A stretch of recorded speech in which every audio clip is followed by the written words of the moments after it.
Joining us now with stories trending around the world is OjyOkpe, who has implications to deliver on Friday, having won a very nice award yesterday. And she's not alone. Adeleke award.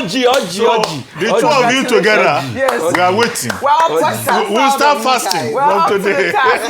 Anyway, congratulations. Thank you. Yes, let me say the award. Yes. A most important, influential person of African descent. Thank you. News anchor of the year. Rifad and Rufai was best.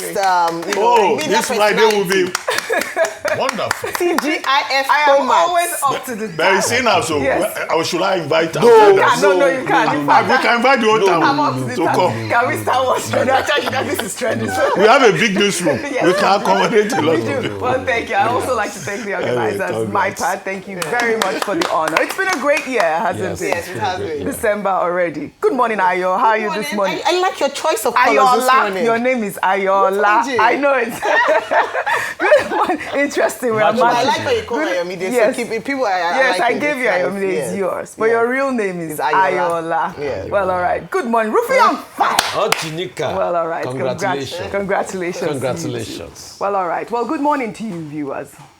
Let's begin what's trending, focusing on reactions to Professor Wole Soyinka's criticism of what he described as excessive security deployment around President Bola Ahmed Tinubu's son, Seyi Tinubu, saying that it reflects poorly on Nigeria's security priorities. Speaking at the 20th Wole Soyinka Center for Investigative Journalism Awards in Lagos on Tuesday, the literary icon recounted his shock at witnessing what he initially thought was a film shoot at a hotel in Ikoyi. He then jokingly suggested that President Tinubu should have sent his son's security battalion to quell the recent insurrection in the Republic of Benin instead of deploying the Air Force and the military. Let's take a look. On one of my home visits, this is about 2 months ago, I was coming out of a hotel and I saw what looked like a film set. And I looked around. There was nearly a whole battalion occupying the grounds of that hotel, in Ikoyi, right here. So I got back in my car and I asked the driver who that young man was. And he told me. And I saw this SWAT team, a mixture. They were at least heavily armed, at least some 15 or so heavily armed to the teeth security personnel. Looked sufficient to take over a small country, neighboring city like Benin. And I think the next time the president should just call and say, Seyi, go and quell the rebellion over there. Later on, I did some investigative journalism. And I inquired, and I found that apparently this is how this young man goes around with his battalion, these heavy armed soldiers. Of course, the road was cleared before his car went out. I stayed until it seemed he was leaving. So next time there's an insurrection, I think the president should just call that young man and say, "Come on, put down those stupid people there. You have enough troops under your command, so don't bother me with all these security issues any longer." Let's not overdo things. Well, this is a bold statement from Nigeria's most revered public intellectual, calling out what many see, but fewer dare to criticize openly. And I'll take George's tweet on X. He wrote, Professor Soyinka's point cuts deeper than the humor in his remarks. When a nation's security architecture is stretched thin, prioritizing the protection of one individual over millions of citizens is a red flag. Nigeria is battling insecurity across several regions, yet we see battalion-level security guarding a private citizen with no constitutional role. This isn't about politics. It's about accountability, resource allocation, and respect for public institutions. Leaders' children are not elected officials. They should not command more armed protection than communities under siege. This culture of entitlement weakens morale, drains capacity, and erodes trust. If we want a secure nation, security must serve the people, not the privileged few. And Dr. Vasi, I'm sure you did see, and you have seen Seyi Tinubu's convoy. I mean, like this ex-user alluded to, it's, you know, like a battalion. And of course, Professor Wole Soyinka said he was shocked. He thought he was in a movie set when he saw one of Seyi Tinubu's convoy. And now we are hearing that we need more boots on ground. I'm sure this whole week, that's what you've said on this table. Okay. Let me quote Professor Wole Soyinka directly. He said, let's not overdo things. Yes. He said, children are not potentates. They are not rulers. They should know their place. I think, you know, everyone should commit that to memory. So the Nobel laureate is right to have been terribly shocked that the son of the president would have such a large convoy, what he calls a battalion. A battalion will be, you know, a company of soldiers and maybe other officials. There is no office called the first son of Nigeria. There is no office in our constitution called the first daughter of the Federal Republic of Nigeria. I've had certain anomalous, nomenclatures of that nature. So such positions do not exist. And that's why Professor Soyinka is saying, let us not overdo things. Now, when you place his comment against the background of the fact that there has been an instruction from the president and the IG, Inspector General of Police, that VIP protection should be withdrawn, that those who are protecting VIPs should be civil defense officers. Mm-hmm. Now, in this particular case, this battalion, were they civil defense officers or were they soldiers and policemen? Mm-hmm. And you can also ask the question, what makes the son of the president a very important personality? Or makes the... Is the OjyOkpe Seyi Tinubu? No, when you look at the protocol list, the son of the president is not a very... What are you saying? Not a very important personality. Didn't he stay ahead of ministers in the protocol list in that Arab country that we went condemned to? It. We condemned it. OjyOkpe? No, we condemned it when it happened. And it has not happened since then. When he was attending council meetings, even his own father said, no, don't sit in council. So now, in this instance, Professor Wole Soyinka has helped to draw the attention of the president to what is clearly an abuse. And he says, look, children should not be overindulged. They should not have a sense of entitlement. Our message is that the president should take special notice of this message from President Bola Ahmed Tinubu and realize that he, having directed... The message from Wole Soyinka. From Professor Wole Soyinka. Yeah, from Professor Wole Soyinka. He should then realize that he, having directed that VIP protection is off the books because we need these soldiers to do their legitimate work. We need the policemen to do their legitimate work. Then his own son should not be seen to be going about with soldiers and policemen. Mm-hmm. He's not a VIP under the protocol list. If he needs protection, they should provide civil defense that they say can be available. He can hire private guards. Right. Okay. There are private companies that are out there.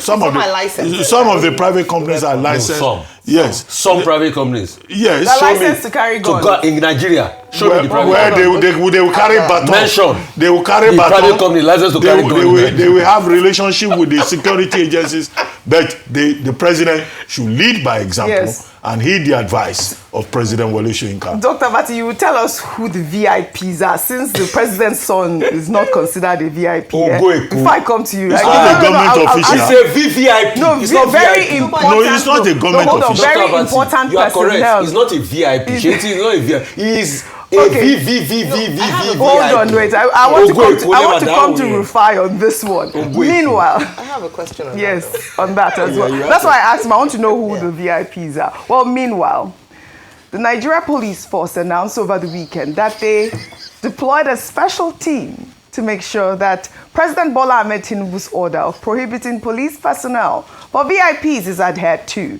Police spokesperson Benjamin Hundeyin, in a post on X, revealed that the team has commenced a statewide monitoring operation across Lagos and assured members of the public that the Nigeria Police Force will continue to enforce this policy nationwide without fear or favor. Now, they have more police personnel trying to stop police VIPs. So who are this special team that have now been deployed? How many are they? I mean, what really is going on? Rufai, I know you want to tell us who these VVIPs are, but now we also have a team to stop the VIP protocol. You can see the mockery of Nigeria. Yes. The police, or President Tinubu made a law that they should withdraw police from VIP. Yes. The same law that they've been talking about. You know how many IG have said they should withdraw? Yeah, but this is a presidential directive. So when the presidential directive was made, the police force cannot speak to his own officers. So they have to set up a task force, a team to watch.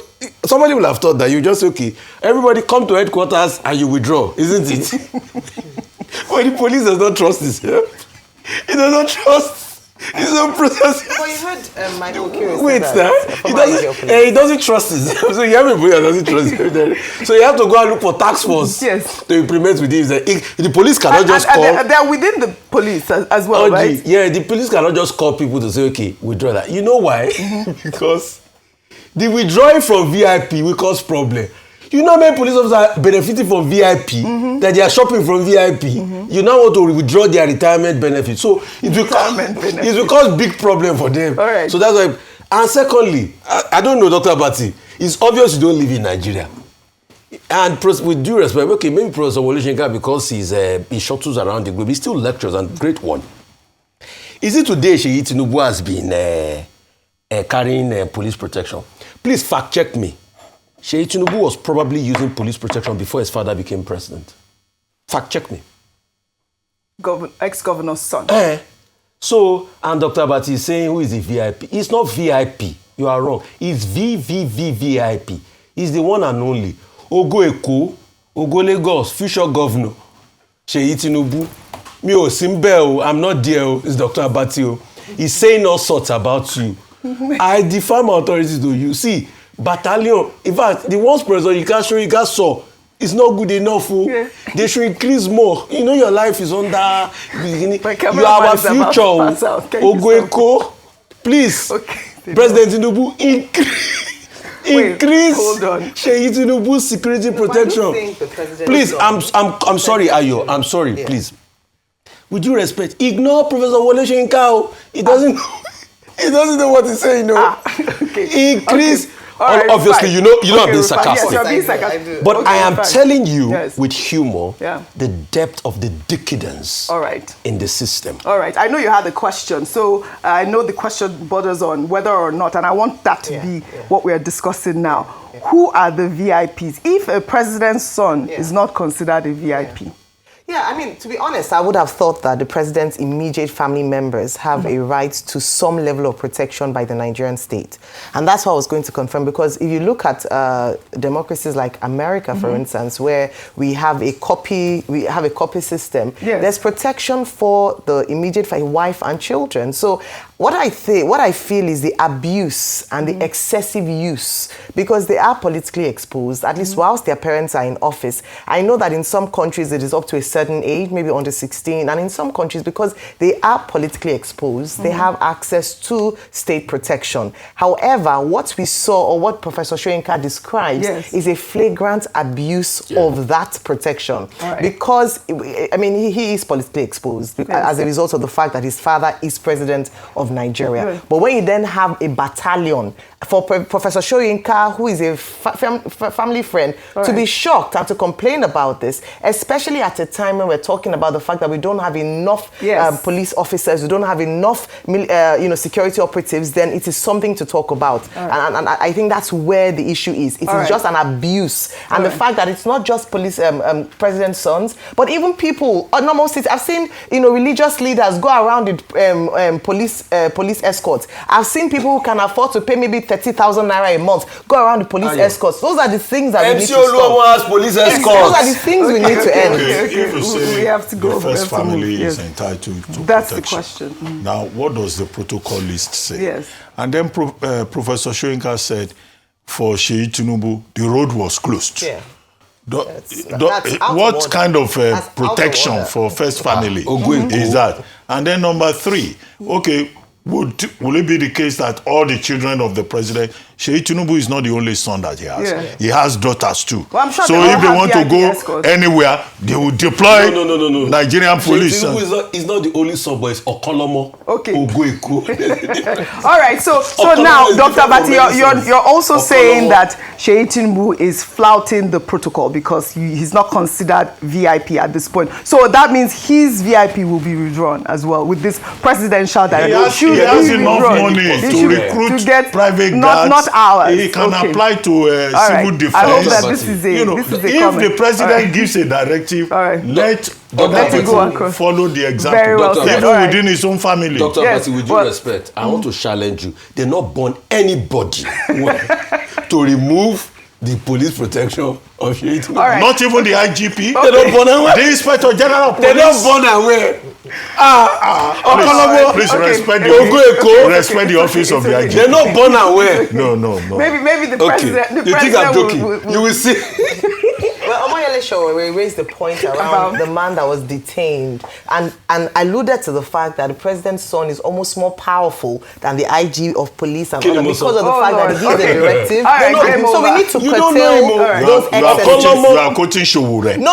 I'm saying that example. You are now quoting What the I'm opposition saying- on this table. No, I'm giving. I'm Seyi presenting Tinubu, I'm the not different there. sides of Supporting the argument. opposition. I'm presenting Seyi different Tinubu, sides of I'm the not there. argument. It's Dr. Abati. He doesn't know your word too. Okolomo, Gomina Lola. All right. I'm not there. Very important personnel. Well, all right. Now to politics in Rivers State.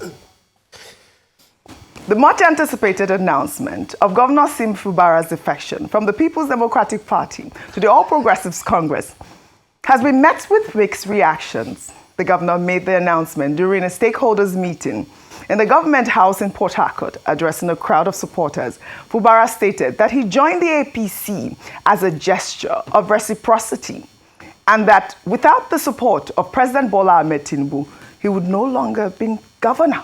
Let's take a look. Our only thank you to Mr. President is to support him. And we cannot support Mr. President in isolation. And we can't support Mr. President if we don't fully identify with him, not backyard support. So we have taken that decision today since we've gotten the pass. Everyone here who have followed me, who have suffered with me, our decision today, this evening, we are moving to APC. On your mandate, we shall stand. On your mandate, on your mandate, on your mandate, we shall stand.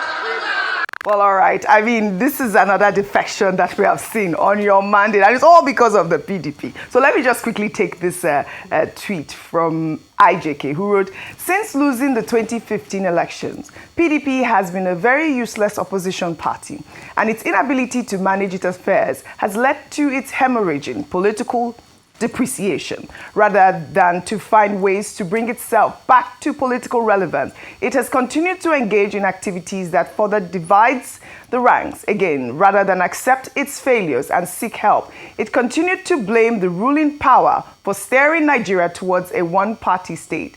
PDP is a rudderless ship, sinking faster than anyone could fathom. Maybe they should consider a merger with Labour Party, ADC, or APGA, because PDP, as we know, is going down. While in the same vein, Osun State Governor Ademola Adeleke on Tuesday officially joined the Accord Party, just days after announcing that he's leaving the People's Democratic Party.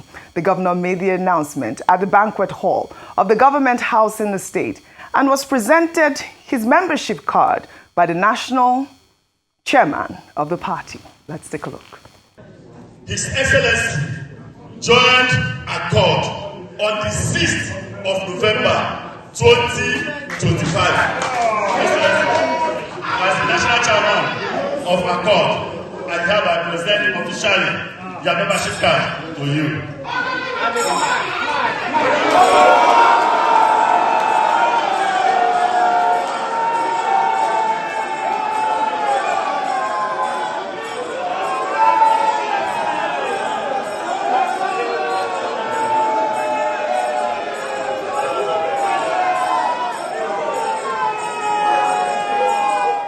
Today, we unveil the new platform for the good people of Osun State, from Osun West to Osun East to Osun Central.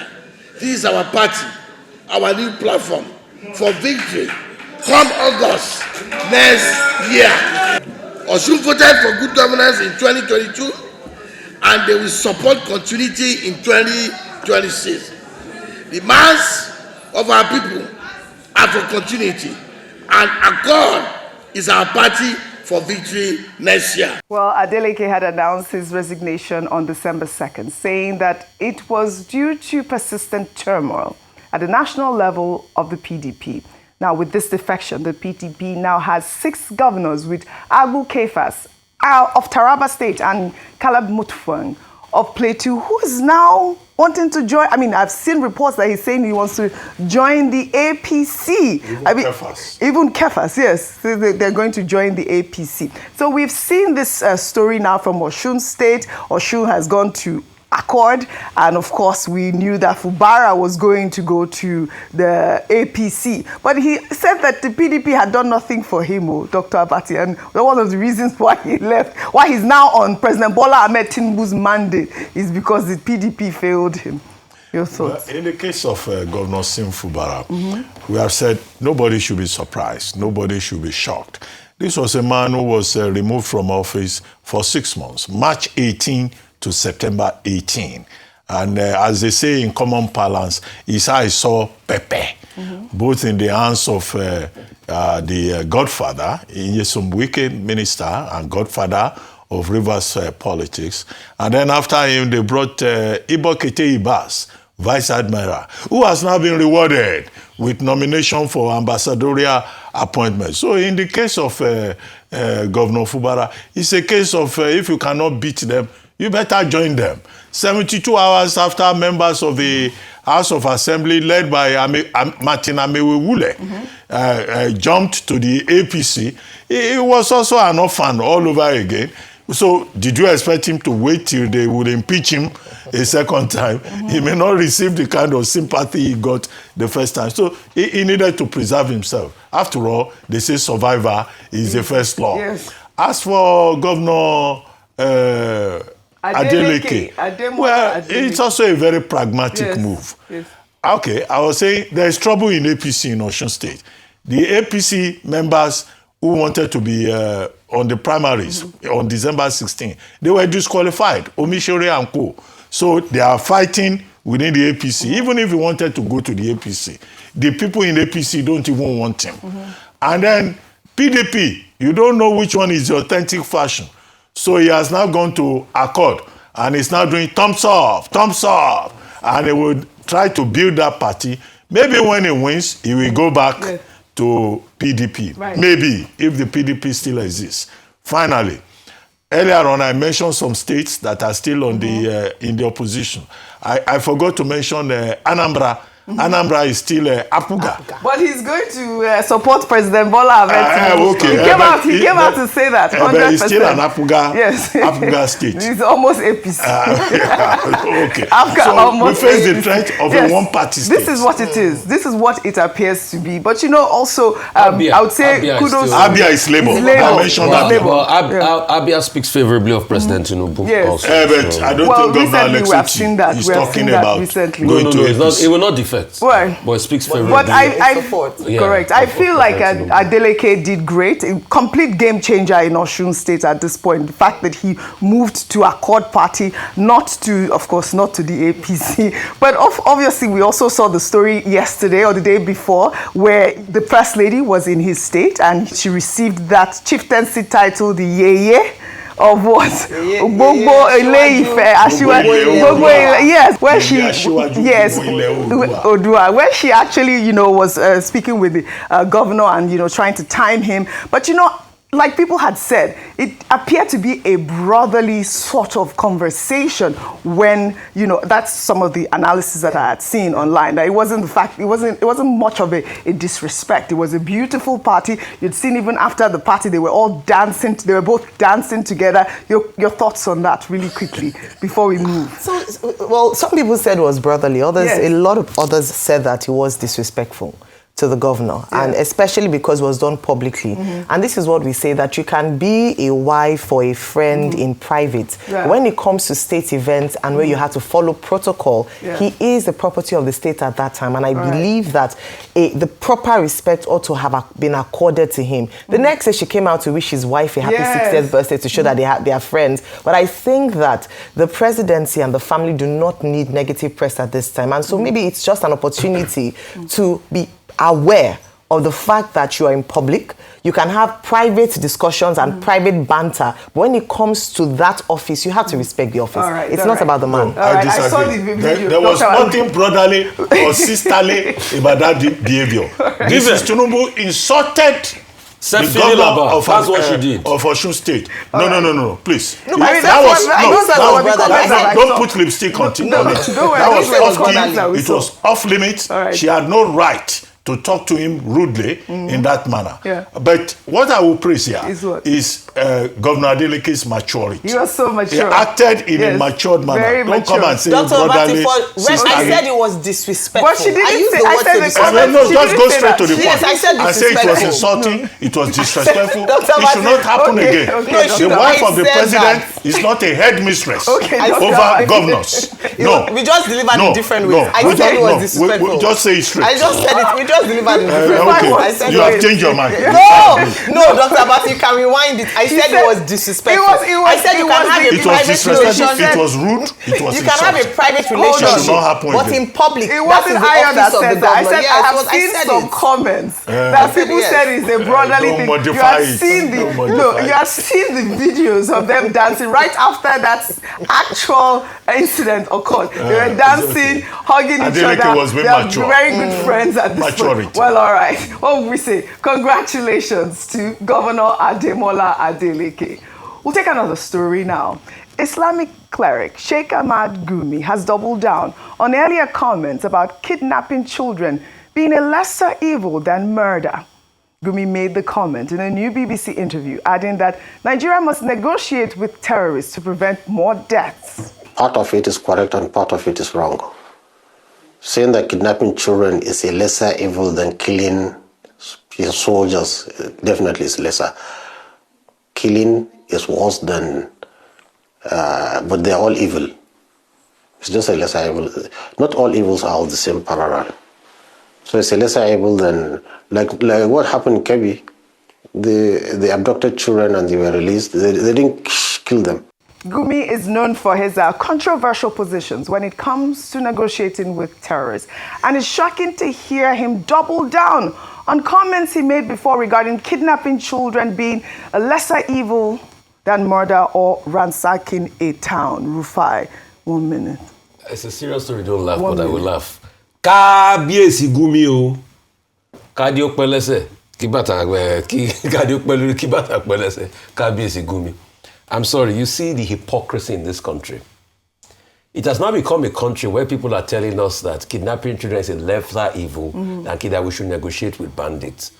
If Nnamdi Kanu says this one now, they will send him life imprisonment. But Gumi can say it and keep saying it, we play it back. Government will never see anything about it. That's why I say Kábíyèsí Gumi. See, some people are VVIP. You know, as we're talking about Seyi Tinubu, Some people are untouchable, we just got VVIP. Gumi is one of them. I think the next thing now we beg government is give him battalion and police protection. So I'll be carrying everywhere and everything. I mean, maybe if he doesn't even have protection already. All right. Because you see, the level of hypocrisy that goes on in this country is overwhelming. Yes. Please, can you please tell me the difference between what Gumi has said and all the atrocities that they put against Nnamdi? Because he incited violence. Saying people should negotiate with people that have killed people. No country can. Is it? Cure terrorism. No country can cure terrorism. Like, Nigeria cannot. I'm sorry. With due respect, people. There are so many countries that don't have as many terrorists as we do. There used to be the Revolutionary Armed Forces of Colombia. They cured that level of terrorism. Yes. Peru. If you read Hernando de Soto's book, The Shining Path Rebels, Peru cured it. All right. Hernando de Soto wrote about it a lot. So countries do overcome this. The mystery of capital. The mystery of capital. Overcome so they overcome it. So Gumi should stop. And that's why I say it's KBS. We should just enthrone him, KBS. And I told you the other day, even in this interview, he did say that he goes into the forest with government officials. He doubled so he has police protection already. He has people negotiating with government officials in the forest. Well, all right. One question. Yes. Maybe Ayo can answer.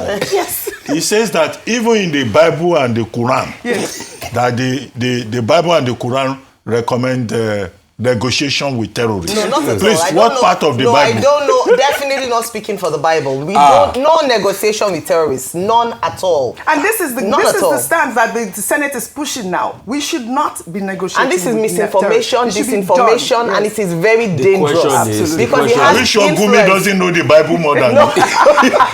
I'm sure he does at this point. All right. Are you sure? Check your verse. The pastor has spoken. And he's influential, and there are some ignorant people that will be following him. It's false. All right. And the government has not done. They've not even invited him. So is KBS Gumi? We keep talking about the same story. And it says kidnapping is a lesser evil. That's which means kidnapping is good. It's good. Actually, this is very inflammatory. Because once you've kidnapped a child, that person is scarred for life. Wait. So there's no difference. It's not Gumi. That child is scarred for life. It's Nnamdi Kanu. They can quickly let them out. It's not Gumi. Applaudissez for Gumi. These are not the sort of rhetorics that we need in our nation. Now under milestones. With the nation celebrating General Theophilus Yakubu Danjuma, known as General TY Danjuma, on the occasion of his 88th birthday, a monumental figure in Nigerian politics and history who played a key role in the post-independence military in the country.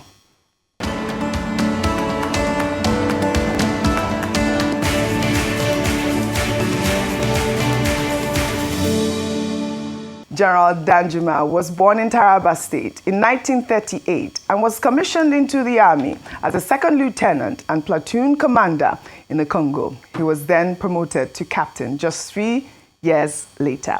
TY Danjuma had an illustrious 19-year career in the Nigerian army, rising to the rank of lieutenant general and chief of Army Staff before retiring in 1979 at just 40 years old. He then focused on his business career in the oil, gas, and shipping industries, founding companies including the NAL Comet Group and South Atlantic Petroleum Limited. By 2008, he set up the TY Danjuma Foundation in a commitment to philanthropy and aiding the less fortunate in Nigeria. Just the day before his birthday, Lagos State Governor Babajide Sanwo-Olu inaugurated the TY Logistics Park Free Zone Enterprise in Aloro City, marking another landmark achievement in the general's decades-long commitment to Nigeria's economic development.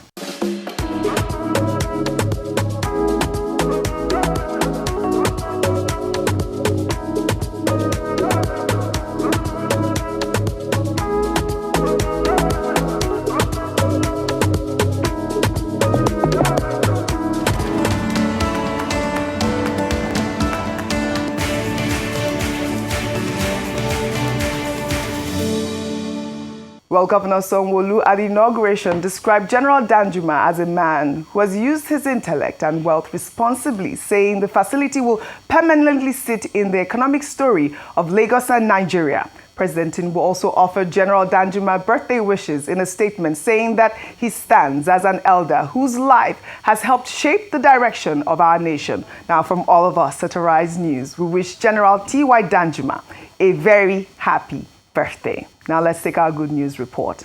Highlighting Africa's global bank, United Bank for Africa, which has for the third time in 5 years been named the African Bank of the Year 2025 by thebanker.com.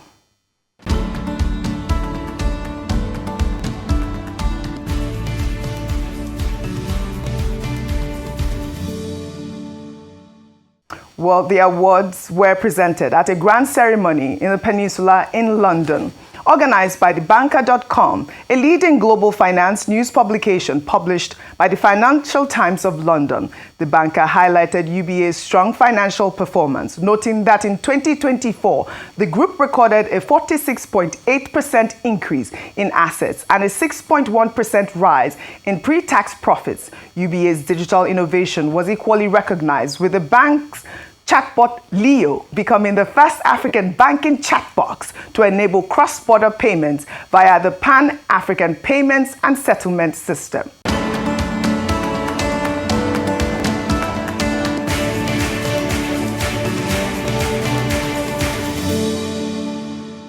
Well, congratulations to United Bank for Africa on this outstanding achievement.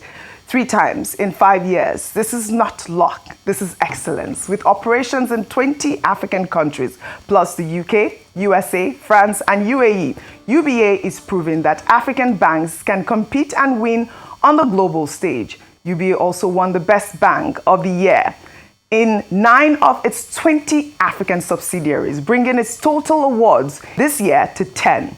Congratulations. Well, meanwhile, UBA chairman Tony Elumelu, founder of the Tony Elumelu Foundation, was at the just concluded African UAE Business Leaders Philanthropy Summit in Abu Dhabi, where he interacted with key government officials to advance the foundation's mission in empowering young African entrepreneurs. The engagement culminated at the Formula One Abu Dhabi Grand Prix, where he was spotted with Abdul Samad Rabiu, founder and chairman of the BOA Group, at the Formula One motor racing event in this video that has gone viral.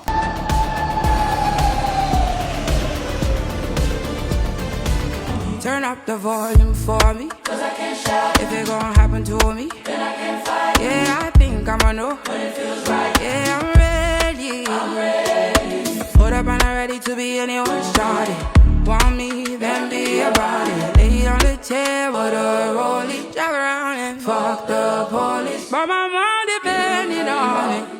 Well, all right, congratulations. That video was beautiful. It trended, the video with Abdul Samad. Me, I want Formula One. What can I go here in Nigeria? We are asking for that. Well, all right, congratulations. Yes, we had that as well. On that note, I'd love to thank you all for your great analysis, as always, on What's Trending.